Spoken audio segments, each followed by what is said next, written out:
Fala pessoal, aqui é o Herbert Almeida e vamos aqui comentar a prova da AGU do cargo de administrador, organizada pela banca Idecam, prova que foi aplicada em 27 de janeiro, do domingão.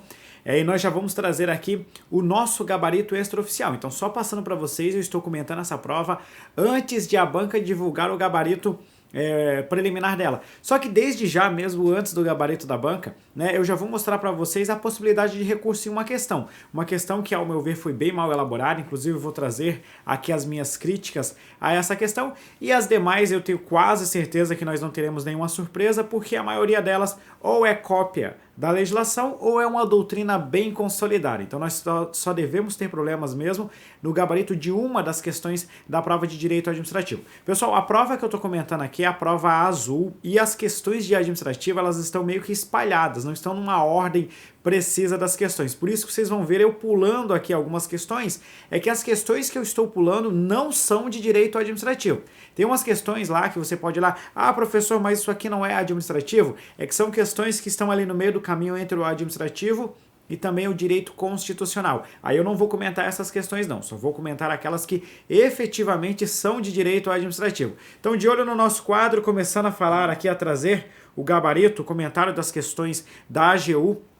A primeira questão 32, né, da prova azul, diz assim, ó: a Lei 812 prevê diversas penalidades disciplinares para o servidor público, que serão aplicadas levando em consideração a natureza e a gravidade da infração cometida, os danos que dela provierem para o serviço público, as circunstâncias agravantes ou atenuantes e os antecedentes funcionais. Nesse contexto normativo, assinale a alternativa que traga o prazo de prescrição da ação disciplinar quanto às infrações puníveis com suspensão. Aqui a gente nem precisava trazer o texto legal, mas eu vou trazer só para fins de garantia, né? O artigo 142 fala que prescreve em 5 anos aquelas infrações puníveis com demissão, cassação de aposentadoria ou disponibilidade e destituição de cargo em comissão.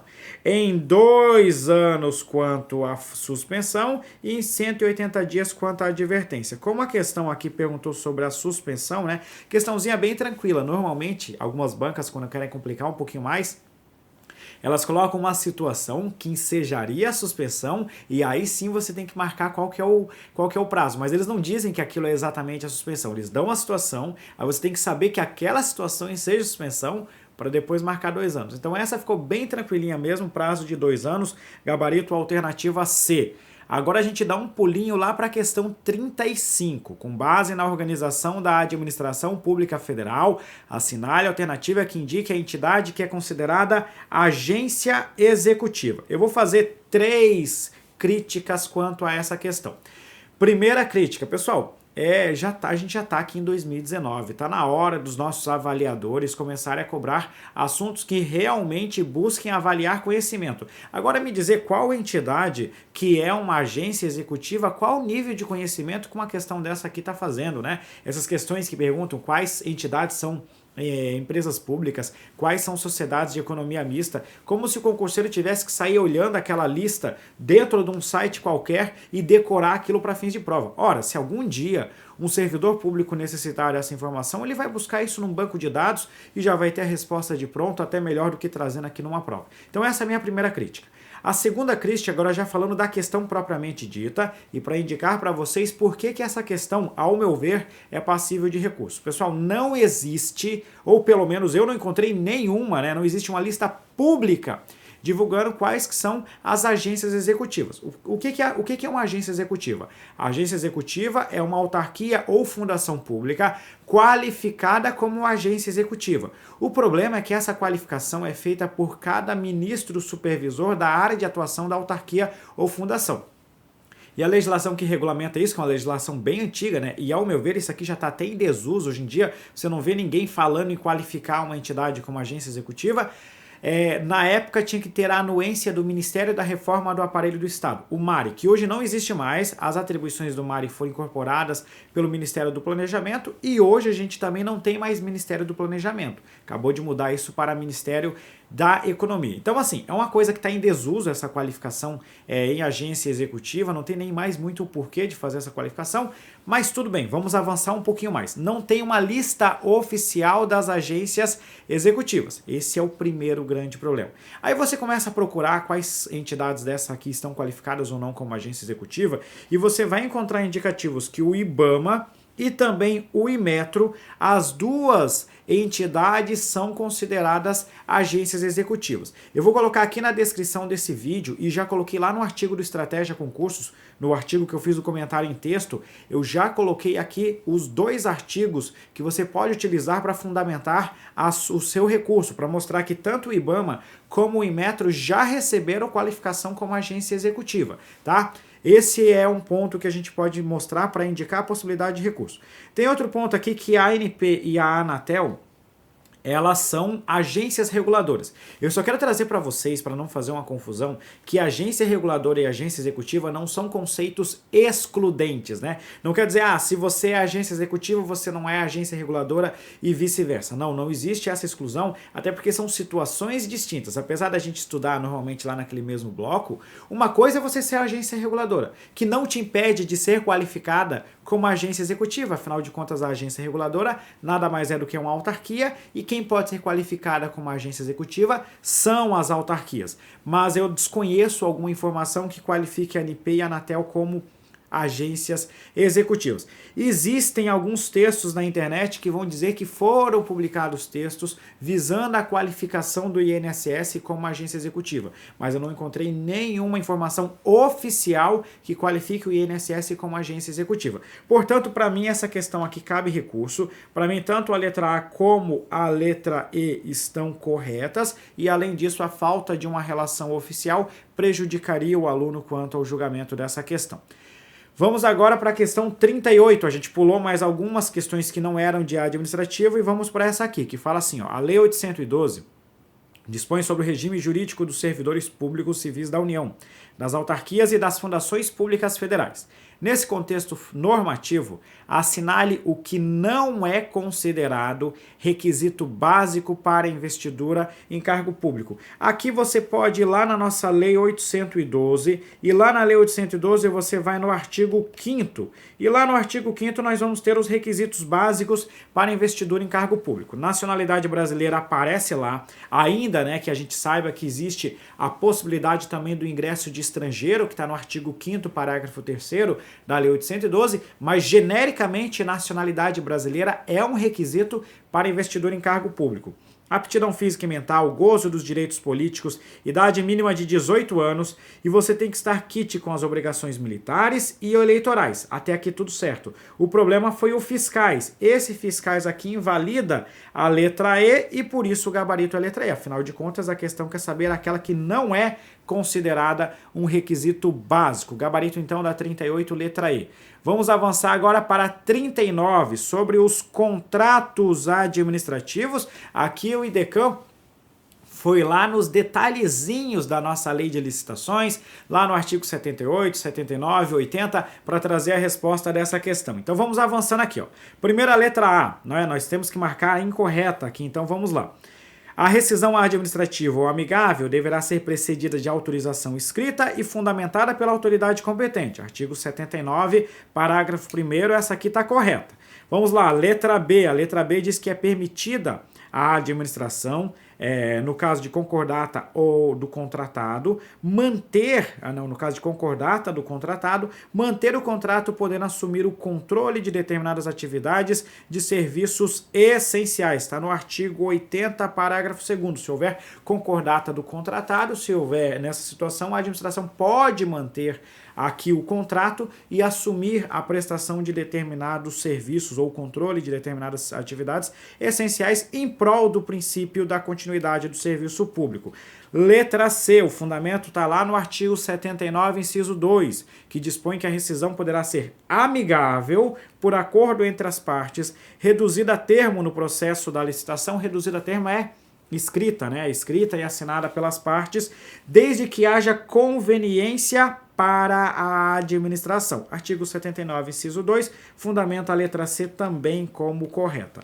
Letra D, que vai ser o nosso gabarito. A letra D diz assim: ocorrendo impedimento, paralisação ou sustação do contrato, o cronograma de execução será prorrogado por até 120 dias. Não, né? Se ocorrer impedimento, paralisação ou sustração do contrato, o cronograma ele vai ser prorrogado por igual tempo. Então, assim, se ficar tanto tempo paralisado, pelo mesmo tempo o cronograma tem que ser prorrogado. Afinal de contas, está paralisada a execução contratual. Então não é pelo prazo de 120 dias, mas pelo prazo da paralisação, impedimento ou sustração do contrato. Por isso que a letra D está incorreta e vai ser o gabarito da questão.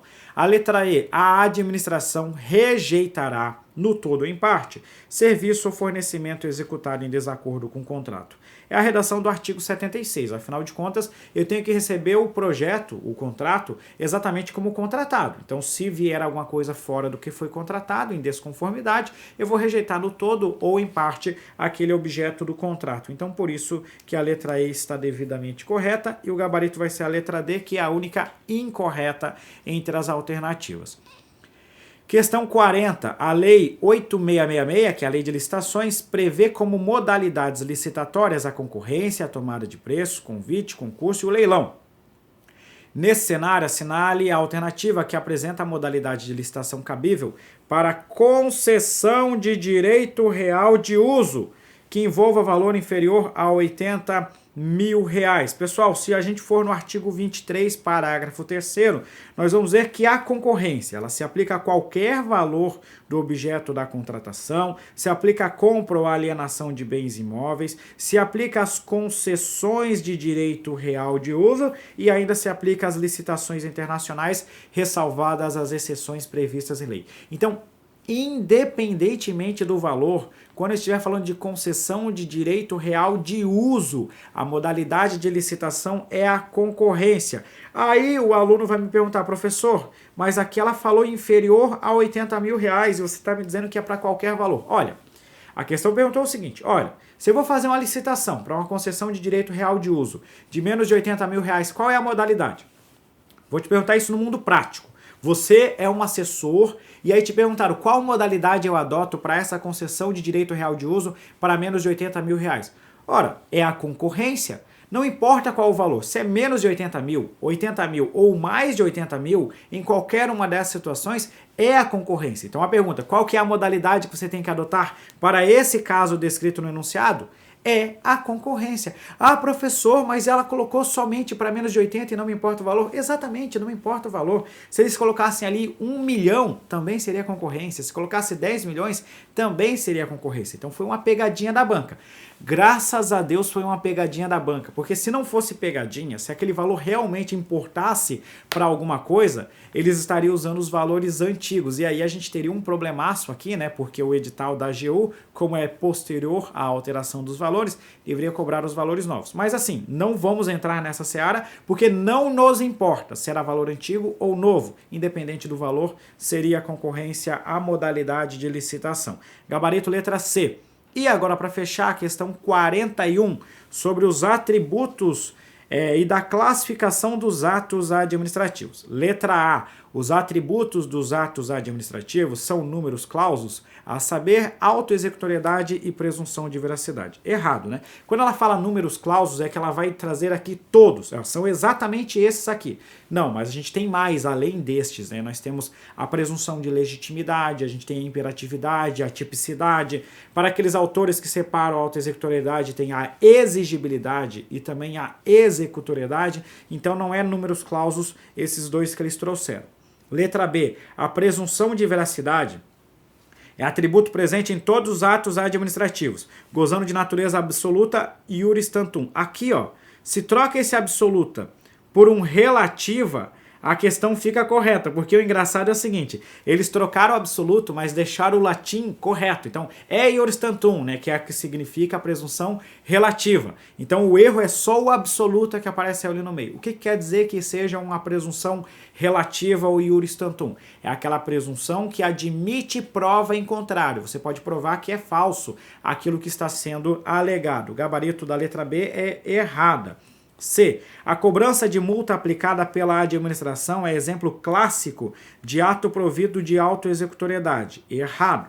É exemplo clássico de ato sem autoexecutoriedade, uma vez que a cobrança de multa depende de ação judicial. Letra D. no ato administrativo complexo, aqui vem aquele macete que eu sempre falo brincando para os alunos que eu me recuso a falar numa aula.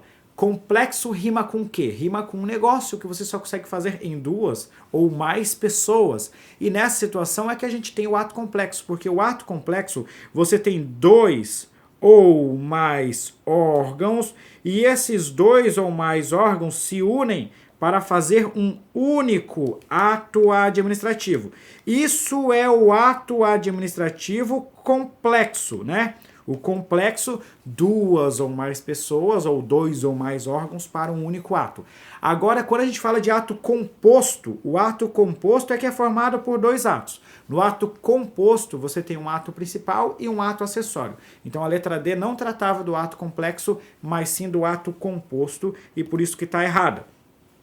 E a letra E, o ato administrativo simples pode ser expressão da vontade de um órgão colegiado. Ato administrativo simples é oriundo de um único órgão, é um único ato oriundo de um único órgão. Só que esse único órgão pode ser um órgão unipessoal ou colegiado. Ou seja, pode ser aquele órgão que tem a figura de um diretor, que tem a função de decidir de forma isolada, de forma sozinha. Ou então pode ser um órgão que decide por meio do seu colegiado, por meio de um corpo que vai deliberar. Por exemplo, uma decisão administrativa de um tribunal, essa decisão administrativa, esse ato administrativo feito por um tribunal, o corpo se reuniu, fez uma votação e a maioria vence, nesse caso é um ato administrativo simples, oriundo de um órgão colegiado. Por isso que o gabarito da questão 41 é a alternativa E. E dessa forma a gente fecha aqui as nossas questões. Lembro mais uma vez para você checar qual que é o seu caderno para não causar confusão. Afinal de contas existem diferentes cadernos. Pessoal, com exceção daquela questão